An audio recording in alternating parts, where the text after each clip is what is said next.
ফকুনির বাচ্চারা আমার জুতা ছিঁড়ছে কেটা, পরে আমি দেখবার আইছি। আমি তোর জুতা ছিঁড়েছি?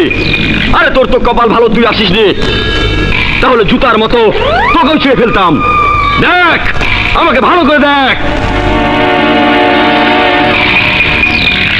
আমার মনে হইতাছে আপনি মানুষ না। অবশ্যই মানুষ, আল্লাহর সৃষ্টির শ্রেষ্ঠ জীব। নাম আমার বাদশাহ। আমার ফোকা মারা শেষ। আপনার নাম যদি হয় বাদশাহ, তাহলে আমার নাম কি হওয়া উচিত? আপনার মতন ফকুনের পোলার নাম বাদশাহ বলেই তো দেশের আজ এই অবস্থা। এই দুনিয়াতে কবে আইছেন? ধরে নে, তুই যেদিন এসেছিস আমিও সেদিন এসেছি। এই এতদিন বাইচে আছে কেমনে? আমার মনে হয় অসুস্থ। ধরেন শালারে।